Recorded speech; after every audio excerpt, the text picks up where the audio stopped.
integrate yourself, everybody. I'm your host, Allison Pelot, and you can find me at pureenergypdx.com.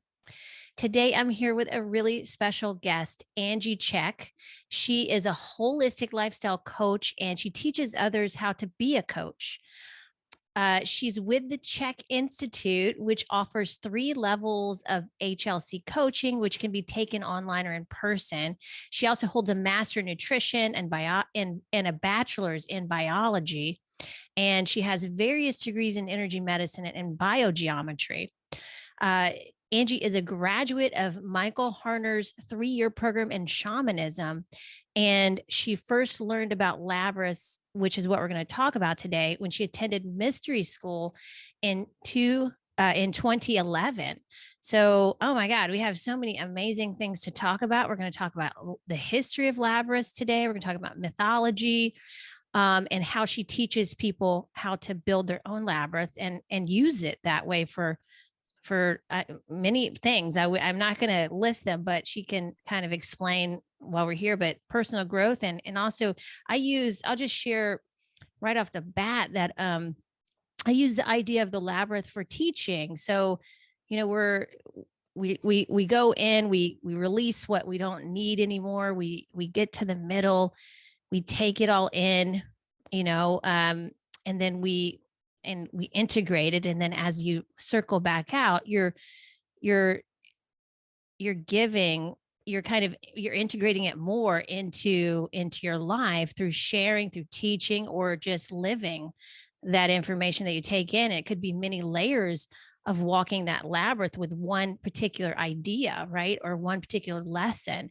So that's how I use it in my work with my clients too. But I want to really get into much more about how you teach people how to use the labyrinths, the history of labyrinths. But first, please share more about yourself, how you got into the history of labyrinths, how I want to hear more about this mystery school. Sure. And just please share. So that's where I first learned about labyrinths, was in mystery school. And I really didn't know about them. I've seen them, I didn't really understand them. Maybe I just was like, oh, that's a cool design. Had probably walked a few before I went to mystery school, but it was just, I didn't know what to feel or what to think or anything, but it was just kind of like, oh, that's nice. And so in mystery school, I had the opportunity to actually create a labyrinth. And so you can actually make them with flour, and we sprinkled flour. So we had a bunch of students. There was 11 circuit labyrinth that we made. So we had 11 students standing with bags of flour with funnels. And we just walked around letting flour go until we created these circuits. And then the instructor went ahead and put in the turns and twists, that were in there, all with flour. Well, we did this on the full moon, and flour glows in the dark, which is really, really cool. So we were able to walk the labyrinth on a full moon. And that's when I really had my first deep experience with a labyrinth. And I went, wow, there's more to this than just a cool design on the ground. And so, I learned a little bit about them. And in school, we learned about using them as a diagnostic tool. And so the specific one I use is very similar to the one in the Schartz Cathedral. So I actually have a picture of that one. This is similar to the Schartz one. You'll see it. This one's called a simple Schartz. So yes, those of you online can see it. The difference is the original Schartz Cathedral one has a flower petals, a 6-petal flower in the center. And then it has these little lunations on the outside that look like little U's, almost like you could put a candle in each lunation. And I think there was 144 of them around the outside. And that makes it a true Schartz labyrinth. So mine is a simple Schartz. And so that it's very similar to the one I just posted right there. And I built one later, I'm going to share with you, in my backyard. But that's the one I learned about in school. And it showed you that you can use it to figure out what's going on inside your body. So you can, based on where you trip or fall or get dizzy, those are clues to what is out of balance. And so that's really quite exciting, because you can, even if you don't feel it, it's still working on you. So that's the best thing. So a person can walk a labyrinth and go, huh? Like probably my first experience. Okay. Is this like, I'm not sure. I felt calm after I left. I remember the first time I ever walked a friend's labyrinth, but I didn't know what else to experience. And so it works on you no matter what, which is the blessing. Is like, you don't have to know anything about a labyrinth to enjoy a labyrinth.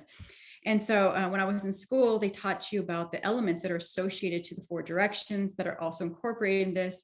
And as you go into the center, it's like working internally on you. What is out of balance with the 4 elements internally? And then as you're coming out, what's out of balance externally? So in your environment, that's out of balance.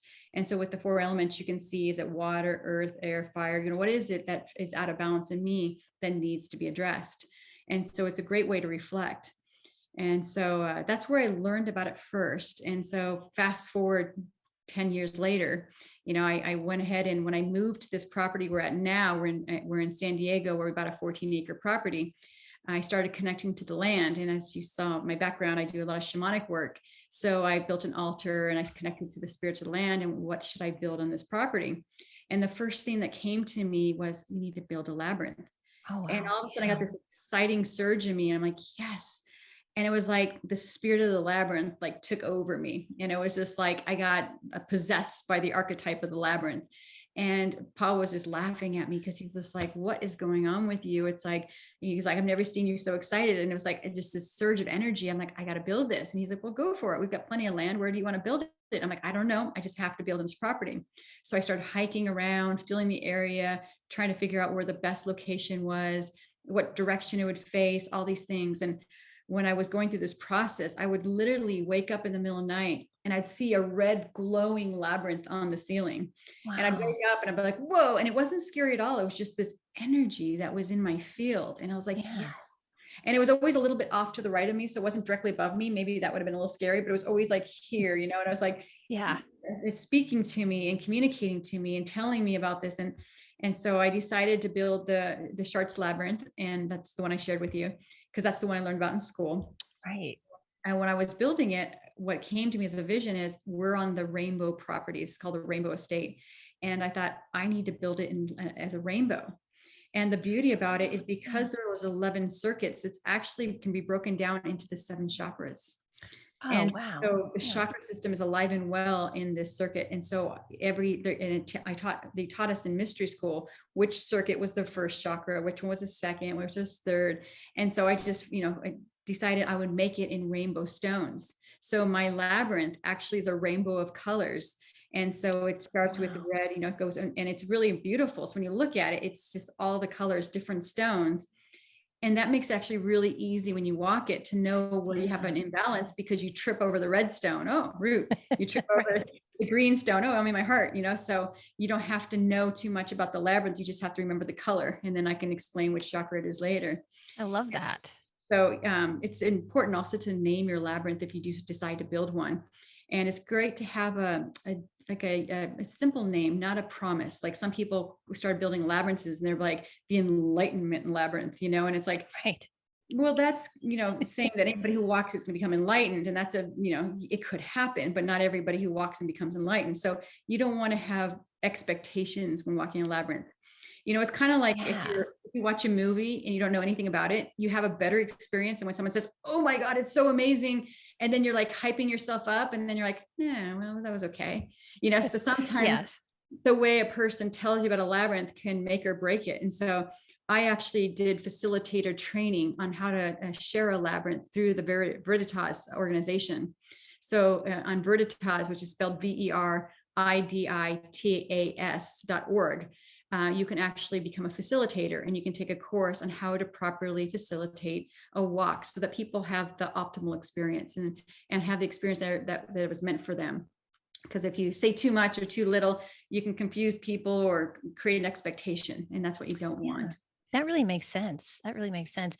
What is the difference, Angie, between the labyrinth? Obviously there's visual difference between the labyrinth you learned in school and the one that you generally see people build. I have a picture here. I can put that up. This is a classical labyrinth that I have up on the screen now. So those who are not on there, you can just do a web search for a classical labyrinth, and that's a typical 7 circuit. So the way they design it now, they call them circuits because unlike a maze you can get lost in. In a labyrinth, they say that you can find yourself in it. Oh, yeah. And the difference is there's only one way in and one way out in a labyrinth. In a maze, you can get lost. There's wrong turns, dead ends, twists, and things like that. But in a labyrinth, one way in, one way out. And so they call the paths circuits, just like electricity runs in a circuit. So it's continuous flowing. There's no stopping or starting of that circuit. So you can figure out what labyrinth you're walking by counting from the side inward. And you can see if you count the paths, there will be 7 before you get to the center. So this is your classic 7-circuit labyrinth. And if you look at the Schartz, it's 11. So don't worry about the twists and turns, but if you just count those rows from the outside to the center, it'll be 11 circuits. And so that's what you'll see is the difference between a classical and the Schartz one. So there's many different ones. In fact, I have a few other examples here. If you're interested, there's the Roman Labyrinth, which looks like this. Oh, yeah. So you'll see that will be put on coins. In ancient Rome, they put that on coins. And coins, the reason why is labyrinths were known to hold protection. And so when you had one in your pocket, it was protection. So they started putting it on money so that you always had protection. And so there's that, the Roman design. And this is an Ely. And so there's an Ely Cathedral in England. And this is actually another one that I really like. And I'm actually building a second labyrinth on my property. And this is the next one I'm going to do. And this one's going to be done in concrete instead of stones. And that way it's perfectly flat. Wow. And that way someone in a wheelchair could roll over it without having a problem, or anybody with problems walking. Because, you know, if you're hard of walking, my current labyrinth has big giant stones sticking out and you could trip and fall. So this one will be a concrete one that will be user friendly for everybody. And there's another common labyrinth you might have seen is the man in the maze. Okay. Native American from the southwestern Arizona, New Mexico, that this one came out. And this one's a little bit different than all labyrinths. You'll notice if you trace that man into the maze, he never reaches the center. So around the center. And the reason for that, they say, is that if you get to the center, you die, and that's when you pass away. So it's I see. So that was their idea and tribute to labyrinths, is you're walking in and out of life, but you never end this life. So you never get to the center. And so the center is when you pass on. So there's all these different interesting traditions behind them. That's amazing. Yeah. If you think about labyrinths, they actually go back to 4,000 years of age. It's like 4,000 years ago is when we first started seeing labyrinths, and they found them in caves. They found them on pottery. They found them on clay tablets. Like I said, they found them on coins. And the typical one was the classical one that I shared with you. And what was interesting, and that would be what Buddhism uses too, or they use in Buddhism. They found in all different cultures. That's what was neat. It wasn't just primarily like a Christianity or esoteric. You know, it was all over the world. Different. So Catholicism picked them up later, but the original one, it was like before we had designated religion. So before we would say, so this is 4,000 years ago when men was still worshiping sun and trees and things like that. So there wasn't organized religion. And so they'd find them in Europe, they'd find them in parts of Asia, they'd find them in Sweden. So they found them all over the world, right? And so in the Middle East, and what was interesting is they found the same pattern over and over again. That classical pattern is like the one they saw again and again and again. So if you think about it, it was way beyond, before we had travel. People didn't just get in an airplane. So this is before people would travel the world. So there was like a unconscious symbolism that was in our minds and our psyche that humans knew, and they would draw, and it was like the same one over and over and over. So it's pretty amazing when you start thinking about it. Fascinating. Yeah. Oh my God. Yeah. So I did not know it was, you said 4,000 years old. 4,000, the Bronze Age is when we first started. Gosh, wow. Sorry. Yeah. They found it in Bronze Age, the Iron Age. They found, so they really go. And the farther we look, the farther we see them. And so it's quite amazing to just think that they'd find these tablets and be like, oh my goodness, this is a labyrinth. It's really old wisdom. It's amazing that we don't know more about them. They've been around for so long. They were kind of like, they were popular back in the days, and then they kind of laid low, and people didn't understand them or didn't talk about them. In the Middle Ages, that's when they kind of picked up again, and you'll see like in 12,001, so AD, we saw that they were found in the Schartz Cathedral was when they first put that one in, so 1201. is when we saw that. And then they started just showing up in cathedrals all over Europe. And so a lot of the floors in Europe will have labyrinths in them. And the reason why is they realized it was similar to a pilgrimage. And so when you couldn't actually do a physical pilgrimage, like if there was plagues or things going on and wars and stuff, they discouraged people to leave the country. So they said, well, how are we going to facilitate this pilgrimage? And they said, well, easy. We'll just have them walk the labyrinth. And so it's, you know, and when you walk a labyrinth, it's like a metaphor of life. So when you walk it, you'll see that your dominant thoughts are your dominant thoughts towards life at that time, in that moment. And so that was the way they would help calm you too, because they found, the research shows that it calms both the hemispheres of your brain, the right and the left. So they used to have the nuns at the convent walk it to help them calm themselves and bring themselves back to peace. So that if there was, you know, kind of any issue mentally, emotionally, that was a way to center and get closer to God. And so interesting enough, when they started to revamp cathedrals, they were like, decided to take out the floor or something, they'd realize that underneath it were these labyrinths. So when they were, revamping a cathedral, it was like, oh my gosh, there's a labyrinth underneath this rug, or there's a labyrinth under this stone floor. And so they actually tried to take out the one in the Schartz Cathedral, but it was so deep that it was like 10 feet deep. It was intended never to be removed. And so they realized, we can't take this thing out. It's just like, it goes down layers and layers into the ground. And so they did cover it up, I think, at one point, and then they just kept it because they realized it was part of the church. And so it wasn't until like the 1970s that there was a resurgence of the labyrinth in Europe primarily. And that's when everybody started going, oh, it's a spiritual quest. And everybody was kind of like, and that, you know, you think about after the 60s, free spirit and going against the church and kind of finding spirituality, and religions are not settling well in people anymore. And so the 1970s, it was like labyrinths became really popular. And it wasn't until about 1990 that they started becoming popular in the US. And my teacher that I took for the facilitator program, Dr. Lauren Artris, she's written 3 books on labyrinths. She's actually known as the woman who actually revived them in the US. And so she took it upon herself to really understand the labyrinths, learn about them, and build them in different churches and build them in places. And now we see them in hospitals. You'll see them in retirement homes. You'll see them in rest homes. You'll see them in prisons, at schools and parks. And so that was really because of her doing, because of her passion. And she started getting groups together and to build labyrinths and bring them back. So it was really a pleasure to have her as my teacher, because she had so much knowledge about labyrinths. That's amazing. I didn't know that. That it was brought back in the 90s. Yes. And you'll find when they trace the history of labyrinths, they actually have a resurgence when there is unrest on the earth. And so I thought it was really an amazing thing, because when I moved here, that was right at the beginning of this pandemic. And it was amazing, because I was like, I need to build this labyrinth. And so I had no idea, you know, that it was probably to help create, because it's the power of the symbol magnifies into the earth and in the land. So I'm sending a broadcast to the area to help create peace and harmony. So it was more than I even thought. I was just kind of divinely going. It was like this surge of purpose in me to do it. And then I had no idea the ramifications of what it was doing to the land and people. And every time I walk it and creating that energy and exponentially helping. And then when I have people come here and they walk it, the peace it creates in them. And so it's amazing, you know. And so you'll find that now people are building them. And why? Well, people are at home. They weren't going to the office. They're like, well, let's do something with this backyard of ours. And they're like, I know, let's build a labyrinth, you know.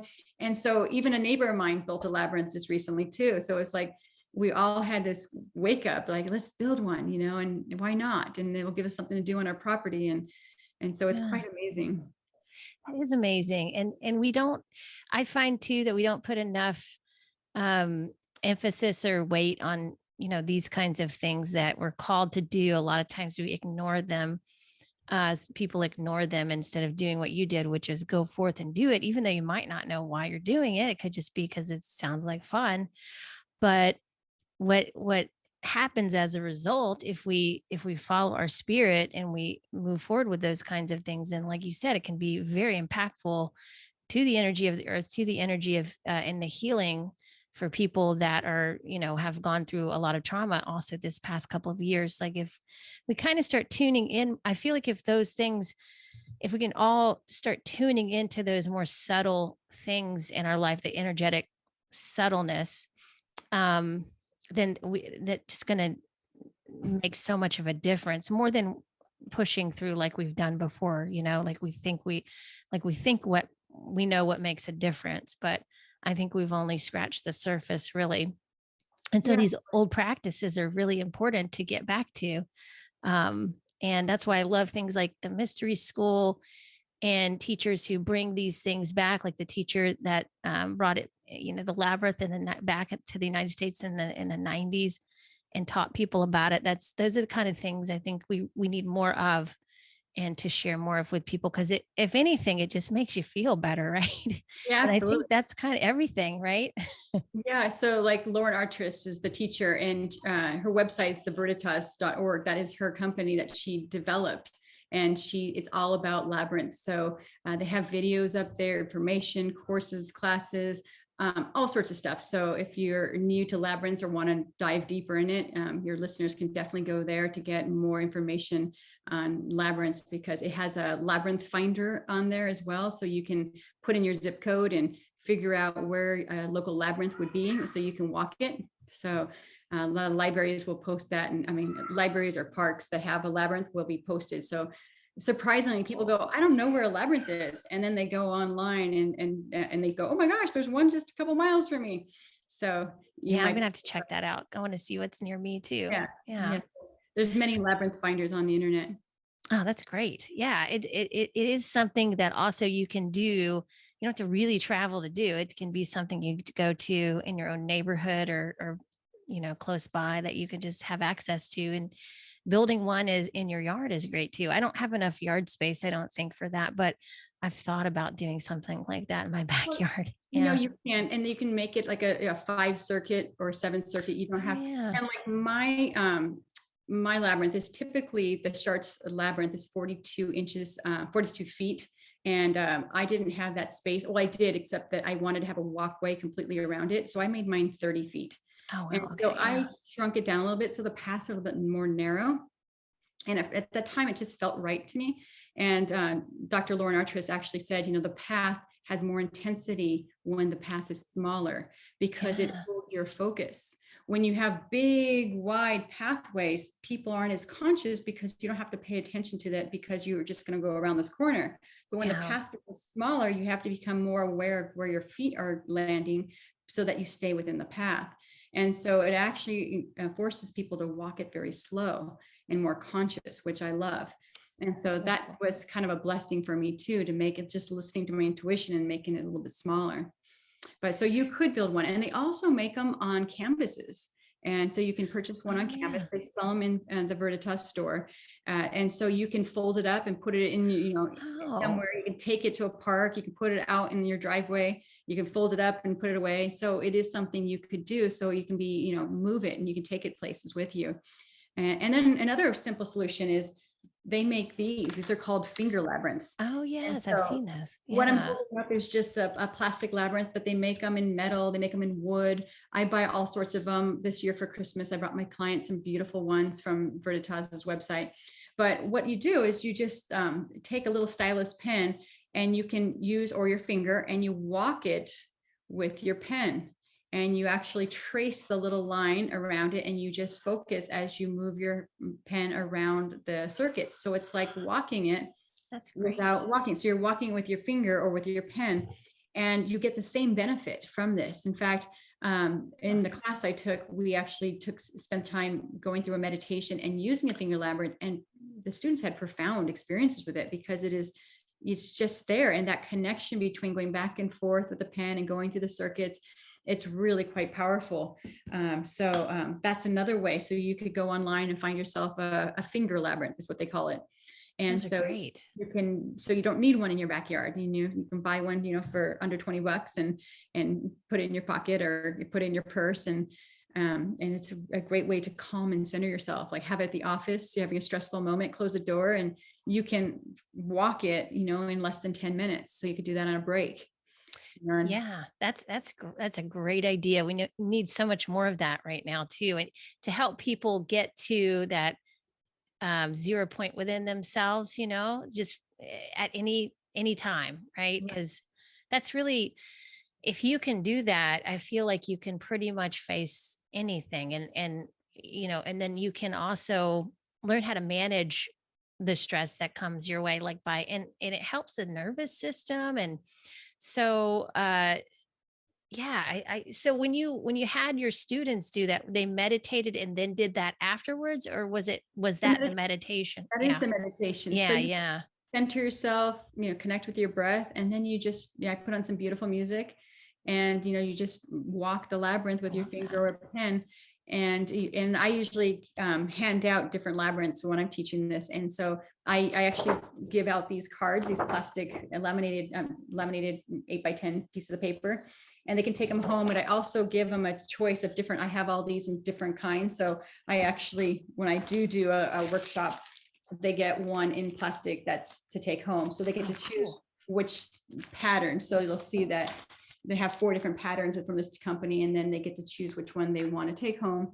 And then Oh they yeah. actually use that for the meditation.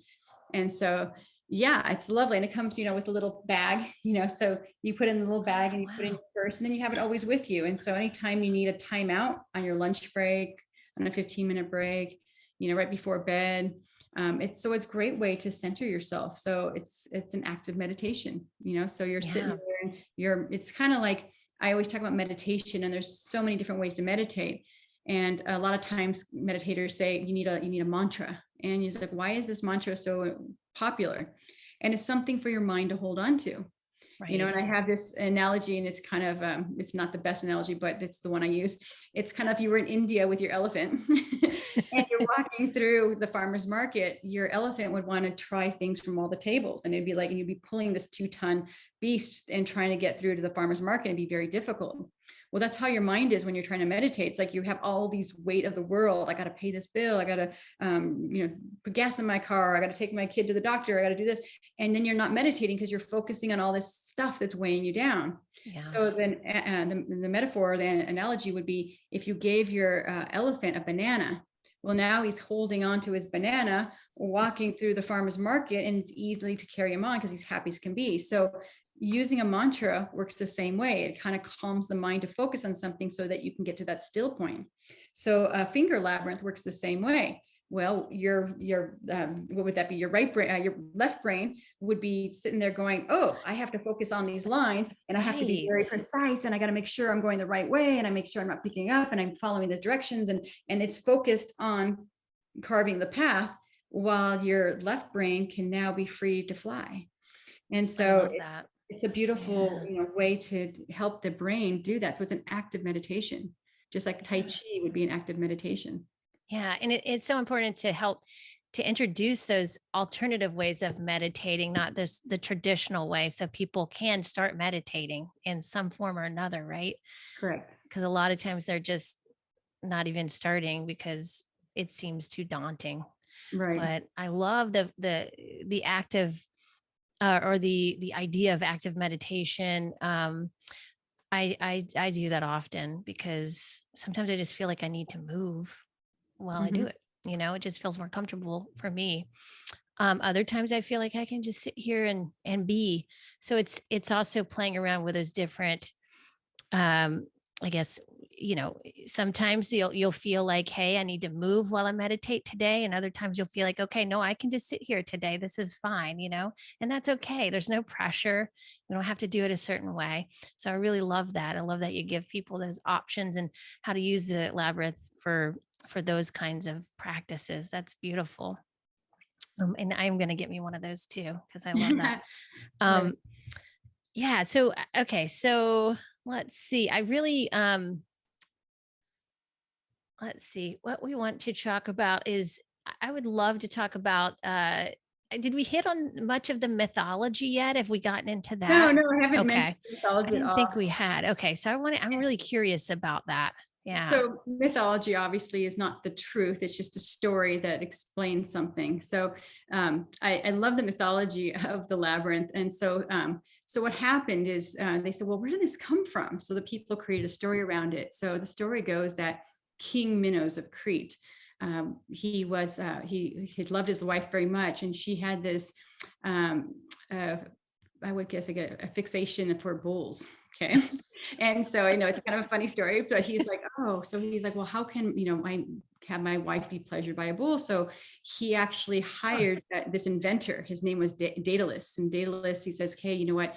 Can you just make this model bull for my wife? I think she would really love this. And he's like, well, sure. So he privately commissioned him to make this model bull. And so he did, and his wife was very grateful. And lo and behold, she gets pregnant. Okay. Oh, wow. wow.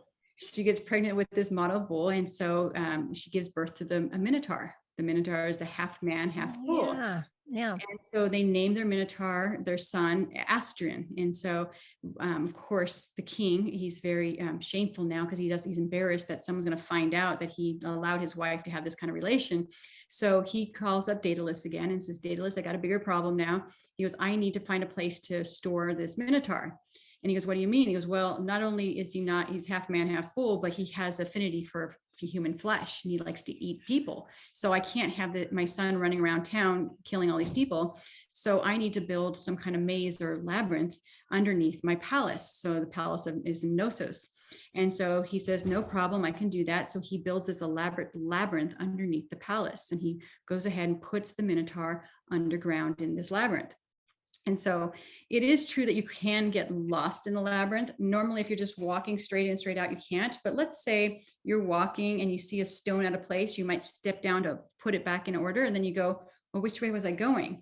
Because there's a lot of 180-degree turns. And so you switch opposite directions. So if you're not fully paying attention, it is possible that you get confused. So in the story, the Minotaur would get lost and he could never find his way out. So of course, the father wants to feed his son. So he went ahead and called up, I don't know, probably not called, but sent a telegram or letter to King Aegeus, who was in Greece. And he says, Athens, Greece. And he says, you know what? I have this son that I have to keep buried under my house, and he needs to eat. And can you send us some live people, some young teenage boys and girls? And he goes, well, how many do you need? He goes, well, I need 7 men and 7 women every year to supply his needs. And they said, no problem. So the King Aegeus from Greece supplied the king of Crete with these beings every year. And so the story goes on. Nobody knows about it. And then one year, he calls him up or sends a telegram, please send the people. And the king of Greece, his son was this very warrior-like man named Theseus. And he says, Dad, how can you keep on doing this? You're sending our people to get murdered. He's killing them. And he's like, this is not right. And he's like, when his father goes, you're right, this is probably a horrible thing to do. And he says, Dad, send me. He goes, why would I do that? He goes, I will kill the Minotaur. We'll end this problem. Right. And his father says, okay, I'm going to send you and you can go and kill the Minotaur. So he sends him off to Crete. He gets there, arrives, and he falls in love with the King Minos of Crete. He has a beautiful daughter, and this is his biological daughter that he had with Pasiphae, which is the wife who was having relations with the bull. But they had a beautiful daughter named Ariadne. And so Ariadne meets Theseus, and he's a strong, masculine warrior, and she just instantly falls in love, and he's instantly smitten by her beauty. And so they start talking, and she's like, well, why did you come? And he goes, well, I'm going to be going into the labyrinth. And she's mortified, and she's like, no, you can't. Nobody ever comes out. And he goes, well, I'm going to kill the labyrinth, because you don't understand. Once you get in, you can't find your way out. So even if you killed the labyrinth, you're stuck in there. You'll never come out. Right. And she says, I can't let this happen to you. I'm in love with you. And there's this instant affair, right? And so she goes, I have a solution. So she gives him a spool of wooden thread. And so he goes at a golden thread. I'm sorry. So it was on this wooden spool with golden thread. And so she goes, put this in your pocket. And when you go in, immediately start uncoiling the golden thread, and you'll be able to see it in that dim light. So he does, and he goes into the labyrinth, and making sure he traces his path. He goes to the center. He's confronted by the Minotaur. He kills the Minotaur. And because of his love for Ariadne, he's able to follow the trail out and come out and marry his sweetheart. Oh, And wow. so that's the mythology behind the labyrinth. And so it's so sometimes you'll see a bull inside the center of a labyrinth. So if you're in Europe or something, you might see that depiction. And that is one of the reasons, because that was saying the Minotaur's in the center. And so because of that mythology, I actually have my labyrinth, and for fun, there's a guy in town that I want to commission he makes metal works. His name is Ricardo Brasida. You can look him up on the internet. He's famous for his lifestyle depictions of all sorts of creatures in mythology. Oh, wow. And so he builds them. And I contacted him recently and said, hey, could you build me a Minotaur? And he's like, of course I could. And so, of course, now I just need the money to afford his services. But I want to build this Minotaur outside of my labyrinth on the hill. There's a little hill right there. And so when you walk up to the labyrinth, it would if someone knows mythology, it'd be like, oh no, the Minotaur has escaped the labyrinth. That's good. So, oh my gosh, that's amazing. That is the story. And so it's a little bit risque. So you may not want to tell the children that story, but that's the story. Yeah, I feel like I've heard that story, but it may have changed, like for kids. When I was a kid, I remember hearing similar things. That's so interesting, though. I haven't heard that particular story before. And wow, like, oh my goodness. Yeah, that's a weird story too, right? In many ways. It is. It's fun though, and I think that, for most children hearing the story, we just tell them that there's one day this half man, half bull creature was inhabited the earth and started eating humans. And so they created this maze labyrinth to put him in. And that way he was safe from the people and never came out, and that would be a good way to share the story without going into too many details. Right. No, it's a good story though. It's really interesting. Yeah. The time when there's all these stories about like half animal, half human people, and it's just really interesting, especially like in Egyptian culture too. And so it was all over those kinds of stories. Right. And very interesting. And what's interesting is archaeologists wanted to see if in Knossos they really did have this labyrinth, and they said they excavated the underneath of the palace and they never found the labyrinth there. So, so was it completely a myth, or was it built somewhere else and it's just not been discovered, maybe underground somewhere? But so that was kind of interesting too. It's like, that would be interesting to find that. Oh my goodness. Oh my gosh, that's great. Okay, so you have a workshop where you teach people all about labyrinths and how to build labyrinths themselves, like we've been talking about. How do you actually in your workshops have people build their own labyrinths outside with you or in their own areas, or how does all that work? And go ahead. When I do the workshops, I first teach them a little bit about the labyrinth, and then I have them do a finger labyrinth, and so they get used to that initial experience by walking with their finger. And then I prepare them for actual walking my labyrinth. And then after they walk my labyrinth, part of that workshop is explaining how to create your own labyrinth if you wanted to. So I spend time just sharing with them how I built mine. For example, I used, it's this kind of ingenious way to make perfect circles. Is I use this, it's a dog stake. It's like a cork, that you screw into the ground. And it has a running string for 30 feet. And so it goes around in a circle, like a, that's a good idea. Corkscrew kind of thing. And so what I did is I just measured the distance I needed with some blue tape. And so I'd go out with the measuring tape and put some blue tape on there. And so when it's taut in the center, I would just lay my rocks and go in a circle and lay the rocks. And then when that circle was complete, I would go out to the next blue tape that I had put on there. So if you wanted 14-inch rows or 18-inch rows, you'd have a blue tape every 18 or 14 inches. And then you would just put another row of rocks and go around a circle until you've done your 11 circuits. And then from there, you need a map of your labyrinth, and then you know where the circuits need to open and close to create the circuit. Because right now you just have circles.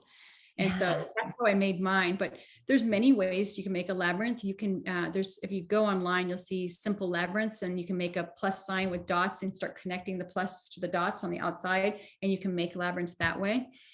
super easy to do. A lot of people love to go to the beach and make Yeah. one in Oh, sand. yeah. Yeah. And so it's not permanent. Some of them are permanent. Some of them are not designed to be permanent. So those are nice because they will get washed away by the tide by the end of the day.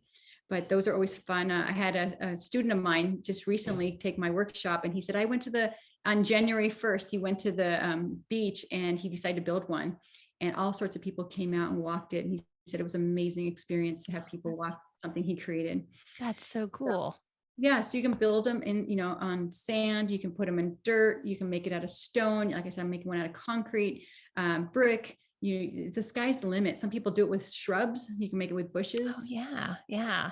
Wooden little stumps. You cut a tree and you use the stumps to make one. So there's no wrong way to make one. And so I love that. you can just get creative with whatever resources you have. So it doesn't have to cost a lot of money. And a lot of people take their grass and just, use the lawnmower and make it out of the lawnmower. So you just have the shorter part and the taller part, and people see the difference and walk the labyrinth that way. Oh, that's fun. That's a great idea. Yeah.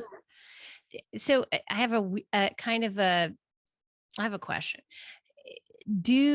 So I also thought that the labyrinth was also just a kind of some people just have very simple spiraling labyrinths that go into the middle and then come back out. Is that still a labyrinth, or is that something else? Yeah.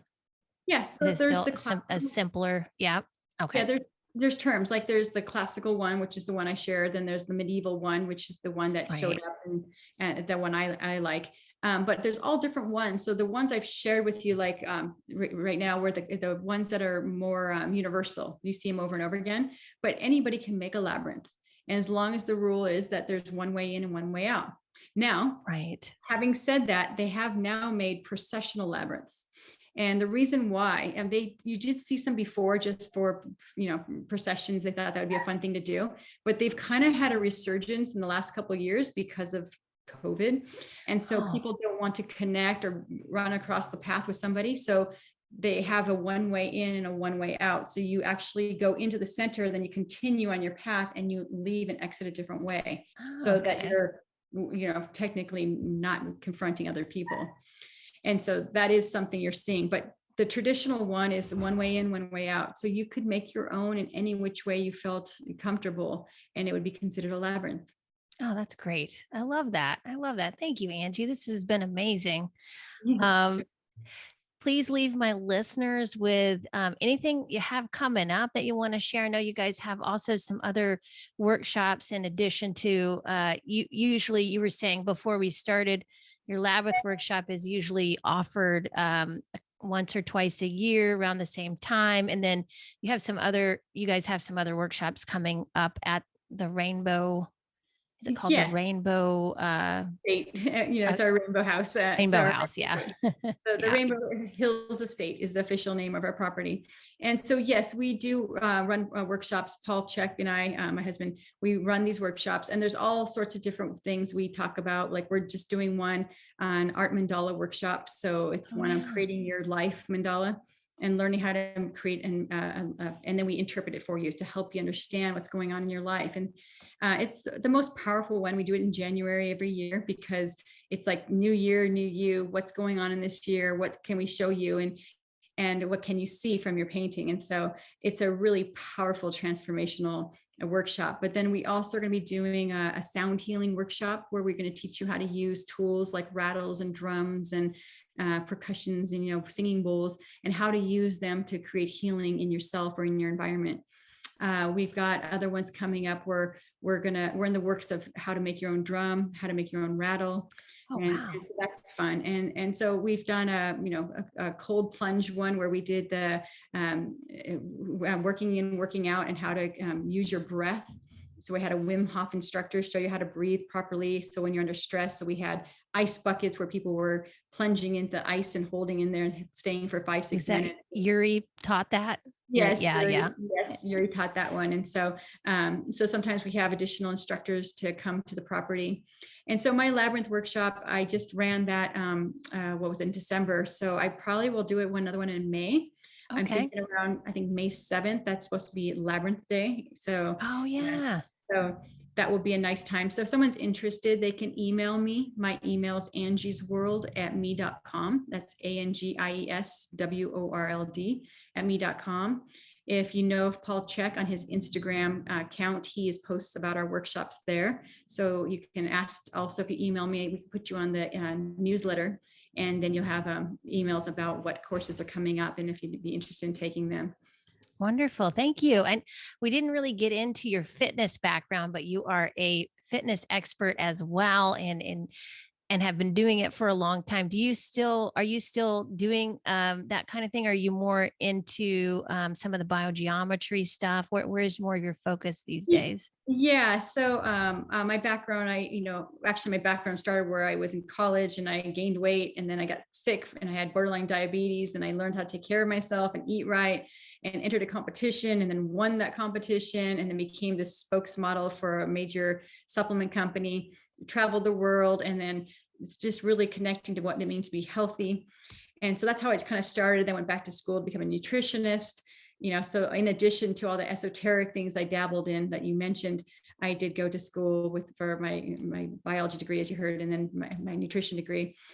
So I don't compete anymore. I competed for years and I just got kind of burnt out. It was more of a discipline for me to see if I could, and it was for me. But I get to a point where you go, you know what? It's like, it comes down to these judges deciding which body looks better, and it's like, this is really stupid. We're not competing for time or agility or anything. It's more of beauty is in the eye of the beholder. So after a while, you're like, we all look great. And this is silly that we're trying to give someone a title of you looking better than this one and that. And I thought, this is so superficial.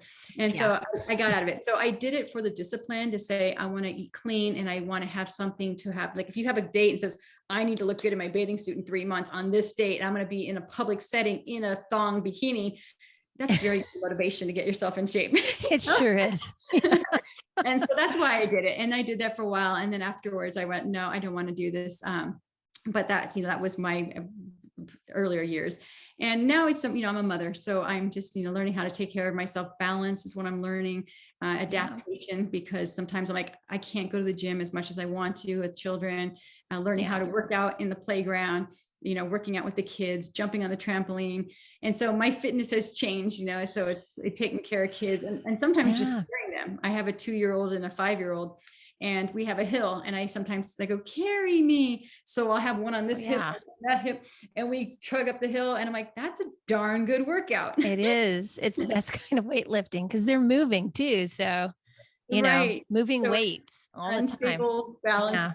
So these weights are, so it's great. So, so I am in the fitness industry. And my fitness is me no longer in the fitness industry. But then, yes, I dabble with biogeometry. That's my current passion, as well as using biogeometry I use it for everything. I use it on myself. So there's biosignatures that you can learn about that help your body go back to balance. So if you have a problem with your heart or your thyroid or your lungs or your intestines, they have signatures that help bring balance back in. And so through the foundation training, you learn how to use a pendulum to determine which signature is right for your body.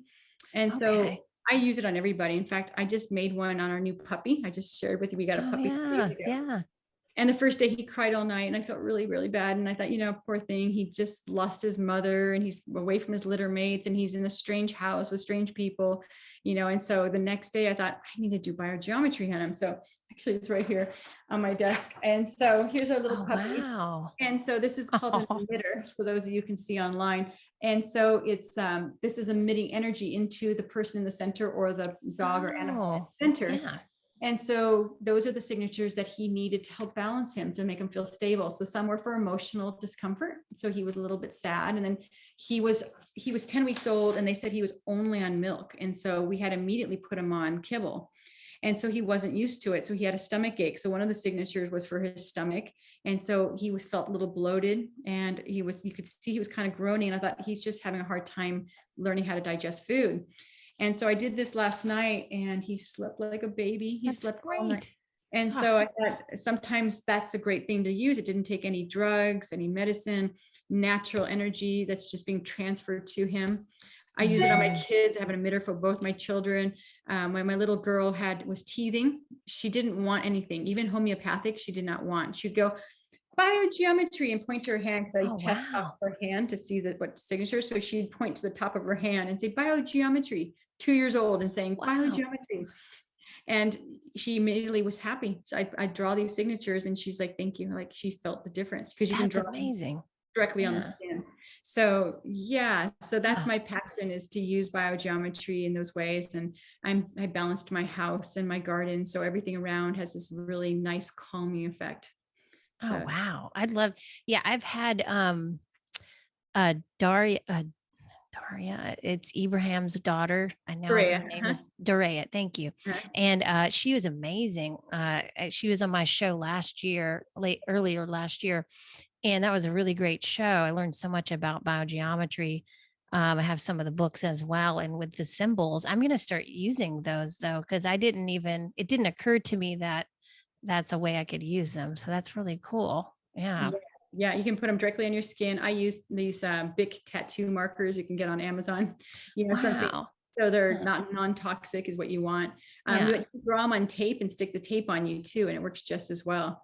So I made those That's a fancy good emitters. idea. But if you don't know how to make an emitter, just draw those signatures directly on yourself and you can see great results. And they work instantaneously. You start immediately feeling better. And the longer you wear them, the better they work. Could that be why we started putting tattoos on our body? It You is think? possible. In fact, when I took the foundation training, they found the earliest man. I forgot how many thousands of years old he was, but the earliest man had signatures that were like biogeometry signatures on specific areas of his body. So like on his knee, on his hip, on his neck. And they determined that they were using biogeometry, energy medicine back then. And so they would tattoo them on the body when you had a problem. Like when I took the course, I said, don't start tattooing these all over your skin until you know you need them long term. Because sometimes you use one for a toothache. Well, you're not going to have a toothache for the rest of your life. And so unless you think that signature is really beautiful to look at, you don't need to see it on yourself all the time. So, but let's say you had a heart defect, or something. Then you might say, I should tattoo this on my body. So I'm giving myself constant support from my heart or whatever organ that needed support. So, and this earliest man, I forgot his name. I want to remember it, but I can't at this moment.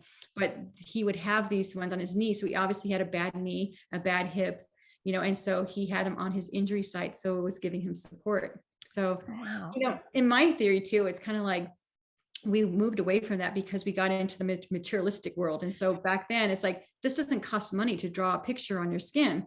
And so after a time, it's like, here, eat this herb or take this root or do something and pay me for this magical potion. And so we got swayed by materialism. Like, I have this in my possession and this is going to get me better, instead of trusting in energy and realizing that if you're in that vibration of positive energy, that will heal you. And so I think we're moving back to that. It's like we moved all the way in, and like, you know what, I'm not going to spend more money on all this crap. Let's just go back to the basics. And so I still think herbs and all these things are fantastic. So don't get me wrong, but I think that we can do things even more simpler, and absolutely. why not? I mean, it's worth a try anyway. I mean, you have nothing to lose there. It's so that's another thing I offer is biogeometry consultations. And so very cool. People all over the world, even their animals, they have me help them. So that is another thing I do, which is, I love it, and it's so powerful. It's just such a way to, just recently I had a student, a Czech student from our school contact me because both of his parents had COVID and he was not able to see them in the hospital because they were on lockdown. And so they were in ICU and they said, you can't see your parents. And the doctor called him up and says, I'm just letting you know the bad news. You're not going to ever see your parents again. They're critical condition and they just have a matter of time before they're both going to pass away. And so he called me up freaking out and said, can you help my parents? And I was super busy and I thought, this is awful. And like, it hit me like, sometimes you get this call to action and I'm like, I will do this for you. I said, you know what, tonight when my kids go to sleep at 9:00 at night, I'll be working on your parents. And he's like, thank you. Thank you. And so I made an emitter for both of them. And I kept on tracking him. It became like my hobby. It was like every day I checked them to see if they need additional support. And then I would check in with him and say, look, at your mom needs something for her sore throat now. She must be coughing a lot. And your dad needs this now. And he's like, oh my gosh, how do you know? And he's getting reports from the doctor. Wow. And I'm telling him exactly what the doctor's telling him. And that's what's really valid about this stuff. It's like, I don't need to know anything about you. A lot of times I say, don't tell me anything. Just let me find it. And then it's like, then it's more believable. Because if you say, oh, I'm having a problem with my lungs, I'm like, oh, look, the pendulum says you have a lung problem. Right. So Yeah. instead I say, don't tell me anything. Let me find it. And if I don't find it, let's go back and look for it. Because Yeah. sometimes there's something minuscule that I might have overlooked. Like when I first started, I had these anatomy charts, and I was, the anatomy chart only shows the left kidney. So I would check the left kidney and they say, fine. But there was a problem with the right kidney. It wasn't fine. So I now learned, I'm like, I can't just rely on the left kidney. I have to go to the anatomy chart that shows the right kidney. And then I can see what's going on with that one. So I test left, right lung, left, right kidney, and to find the imbalances. So the story goes that these two parents walked out of the hospital. It took them a while, but they did in a couple of weeks, and they were out. And the doctors were dumbfounded. And they said, we don't understand it. This is a miracle, but they were goners and they're both walking out of here. And so the magic of, energy is powerful. It is amazing. And so I used to do more of pranic healing, but I do use it for family members and friends. And it's an off body energy healing modality that you can do distance as well. And it does work. I mean, it works. Like I find that, if I'm, like you're saying, you tap into someone's energy field, you can tune into what's happening and work on it, intuitively. But I wonder, like, if it has a lot to do with, maybe I wonder why it worked much better and people used more of it back in the day.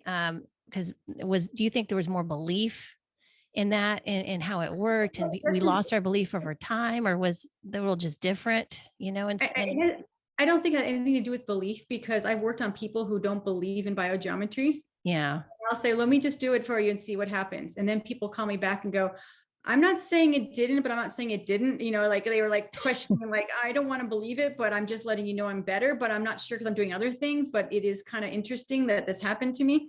And I've had people tell me that. So non-believers have come back and said, wow, that's whatever you did is weird because it's working and I don't understand it. And I'm like, you don't have to understand it to acknowledge it.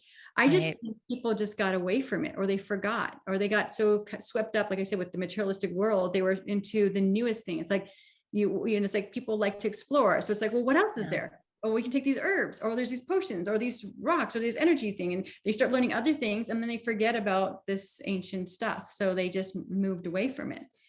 So I think that's really more what happened. And then people just forgot. And then they're like, oh, that really worked. No, I don't remember where my signatures are. I don't remember what I did. And then it was just like lost, and so this resurgence and the signatures now are being created by Dr. Ibrahim Karim now. So the original information came from manuscripts that were ancient, but he's actually making them currently by using that technology. And so he tests the signature, he says, for at least 1 year, because the signature has to go through the test of time. So daytime, nighttime, solar equinoxes, solar flares, all those things. He has to go through, like, the spring, fall equinox, all those things have to happen to see if it makes it through.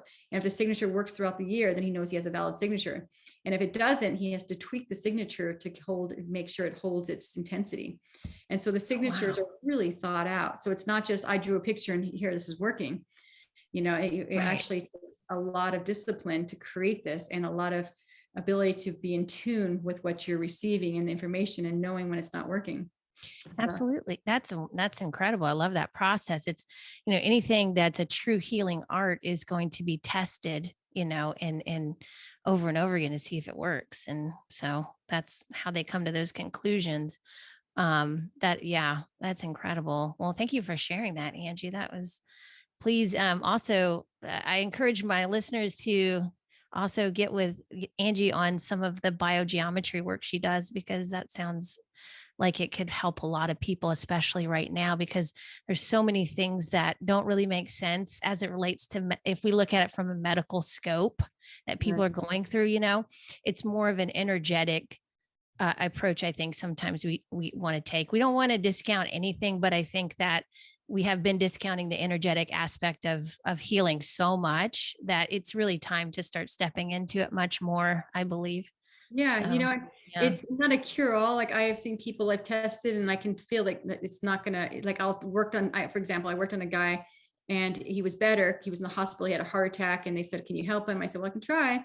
and he got better for like a couple of days, and then he started having other problems. So it was like, and then his kidneys started having a problem, and then his liver had a problem, and then his lungs had a problem. And the analogy I give people, it's like, if he had a really poor lifestyle. He was a golfer, drank a lot, ate poorly, had a big gut, and so it's like, if you have bad wood, as a metaphor, and you have like a boat, it's like it starts to leak. Well, you plug up one hole, then another hole starts happening. Right. And so I just felt like I was plugging these holes on this boat.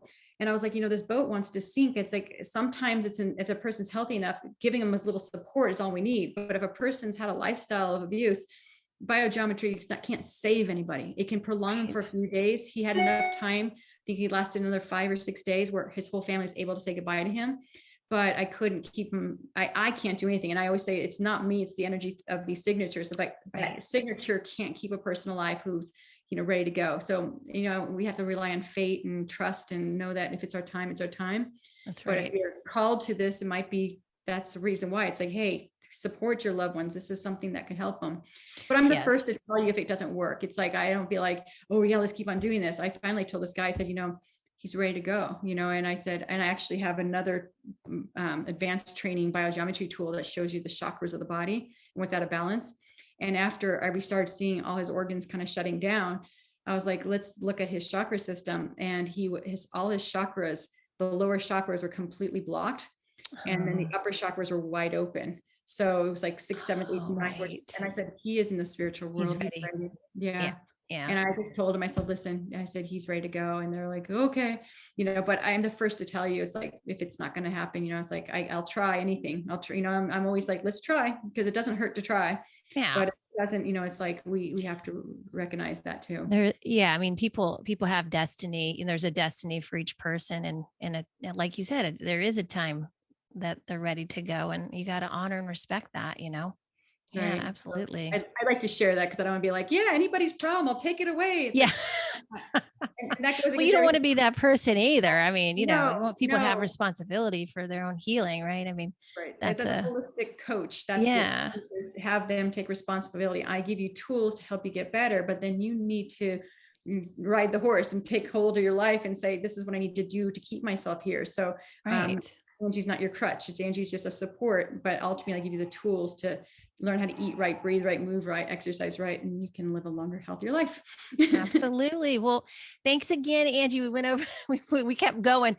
That's this has been an incredible conversation. I won't keep you any longer, because I know your kids are probably like back there, Mom, where's Mom?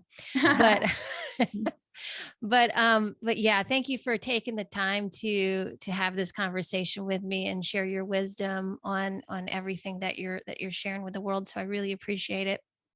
You're welcome, Allison. It's great to be on your show. Thank you. Take care. Take care. Bye. Bye-bye. Oh,